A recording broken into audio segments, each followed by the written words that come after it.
मुख्यमंत्री आणि त्यानंतर मुंबई हायकोर्टाने डॉक्टरांना झापल्यानंतर संपकरी डॉक्टरांचा अडेल तट्टूपणा कमी झालाय।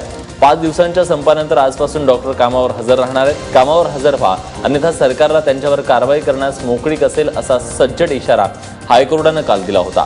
कोर्टाच्या प्रतिज्ञापत्रानंतर मार्डनं डॉक्टरांना आजपासून कामावर हजर राहण्याचे निर्देश देत असल्याचं म्हटलंय।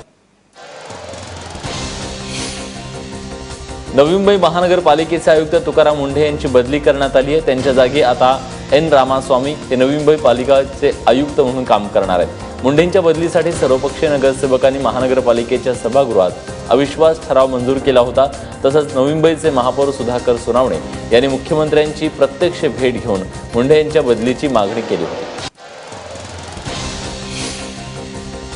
देशातल्या प्रमुख एअरलाइन्स कंपन्यांनी रवींद्र गायकवाड यांना काळ्या यादीत टाकत त्यांच्या विमान प्रवासावर निर्बंध आणले। त्यामुळे गायकवाडांना मुंबई गाठण्यासाठी ऑगस्ट क्रांती एक्सप्रेसनं प्रवास करावा लागतोय। राजस्थानातील कोटा रेल्वे स्थानकावर पत्रकारांनी गायकवाडांशी संवाद साधण्याचा प्रयत्न केला, मात्र गायकवाडांनी कोणतीही प्रतिक्रिया देण्यास नकार दिला। यावेळी रवींद्र गायकवाडांची पत्रकारांसोबत बाचाबाची देखील झाली। या प्रकरणावर उद्धव ठाकरे प्रतिक्रिया देतील असं रवींद्र गायकवाड म्हणाले। शिवसेनेसोबतच्या रोजच्या कटकटीमुळे एकीकडे भाजप मध्यावधी निवडणुकांची तयारी करत असल्याचा दावा करत आहे, तर दुसरीकडे भाजपचे मंत्री मातोश्रीवर बोलणी करण्यासाठी जाणार आहेत। त्यासाठी भाजपनं 29 मार्चचा मुहूर्त ठरवलाय। भाजपकडून बोलणी करण्यासाठी महसूल मंत्री चंद्रकांत पाटील आणि अर्थमंत्री सुधीर मुनगंटीवार यांची निवड केली आहे। विरोधी पक्षातील आमदारांच्या निलंबनाबद्दल आम्हाला कुठल्याही प्रकारचा आनंद झाला नाही, मात्र कर्जमाफीसाठी जे काही आंदोलन करत होते ती शेतकऱ्यांची थट्टा होती अशा शब्दात मुख्यमंत्री देवेंद्र फडणवीस यांनी 19 आमदारांच्या निलंबनाचं समर्थन केलं।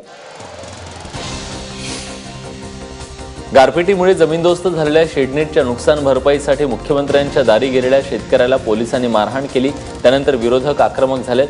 राष्ट्रवादीचे नेते अजित पवार यांनी मरीन ड्राईव्ह पोलीस स्टेशनला जाऊन शेतकऱ्याची भेट घेतली आणि शेतकऱ्याची तक्रार घेण्यास सांगितलं।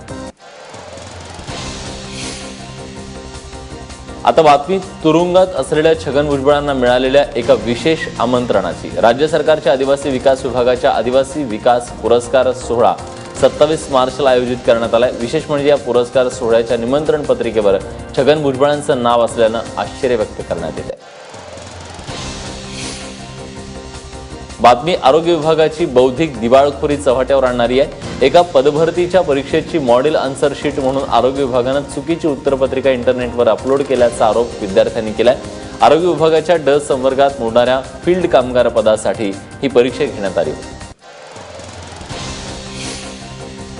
हायवे पासून 500 मीटर अंतरावरील दारूची दुकानं 31 मार्च पर्यंत बंद करण्याचा निर्णय सर्वोच्च न्यायालयाने दिलाय।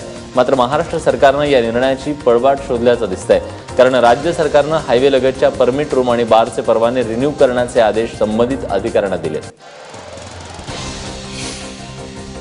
नवी मुंबईतल्या दिघावासियांच्या अनधिकृत बांधकामांवर बुलडोझर चालवण्याची दाट शक्यता आहे, कारण अनधिकृत बांधकामं अधिकृत करण्याच्या राज्य सरकारच्या धोरणाला मुंबई हायकोर्टाने नकार दिलाय।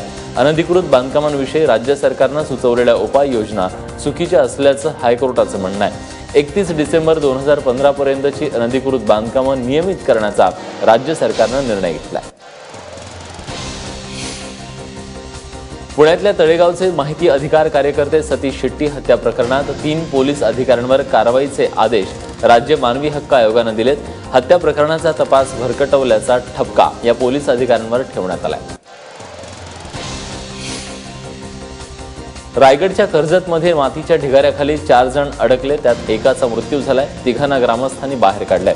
माथेरान डोंगर पायथ्याशी असलेल्या आसलवाडीतल्या ही घटना आहे। जखमींवर कर्जतमधल्या रुग्णालयात उपचार सुरू आहेत। सरकारी बँकांचं सुमारे 9,000 कोटी रुपयांचं कर्ज थकवून परदेशात पलायन करणारा उद्योगपती विजय मल्ल्याचं प्रत्यार्पण करण्याची भारताची विनंती ब्रिटन सरकारनं मान्य केली आहे। सरकारच्या मंजुरीनंतर याबद्दलचा प्रस्ताव आता वेस्टमिनिस्टर कोर्टापुढे ठेवण्यात आला आहे। परराष्ट्र मंत्रालयाकडून याबद्दल आज माहिती देण्यात आली।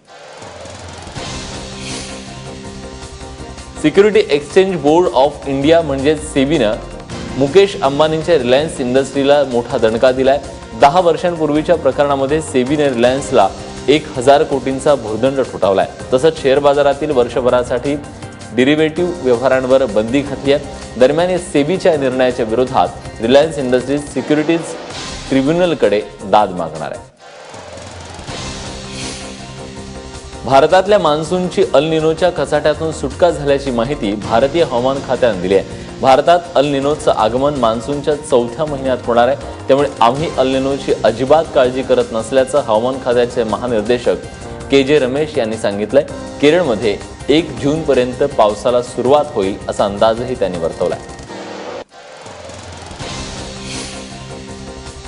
मुंबईतील मुलुंड महोत्सवाला सुरुवात झाली आहे। मी मुलुंडकर प्रतिष्ठानतर्फे आयोजित करण्यात आलेल्या या महोत्सवात गुढीपाडव्याच्या स्वागतासाठी भव्य रांगोळी काढण्यात आली। 120 बाय 120 फुटाची ही रांगोळी राजे संभाजी मैदानावर साकारण्यात आली आहे। यासोबत शिवराज्याभिषेकाची पोर्ट्रेट रांगोळी देखील काढली गेली आहे। पुढचे 5 दिवस सुरू असणाऱ्या या महोत्सवात बालमहोत्सव, नववर्ष स्वागत यात्रा, ढोल ताशा स्पर्धा अशा अनेक कार्यक्रमांचं आयोजन केलं गेलंय। मुलुंडकरांसाठी अभिमानाचं असलेल्या मुलुंड महोत्सवाचं यंदाचं हे 8वं वर्ष आहे।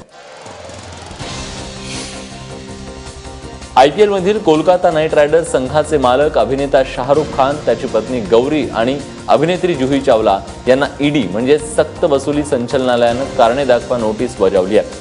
परकीय कायद्याचं उल्लंघन केल्याप्रकरणी ईडीने ही नोटीस बजावली आहे।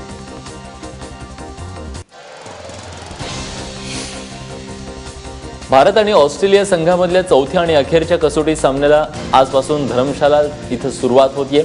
टीम इंडियाचा कर्णधार विराट कोहली उजव्या खांद्याच्या दुखापतीतून अजूनही सावरलेला नाहीये, त्यामुळे तो चौथ्या कसोटीत खेळण्याची शक्यता तशी कमीच असून परिणामी ही कसोटी खऱ्या अर्थानं भारतीय संघाची परीक्षा पाहणारी आहे।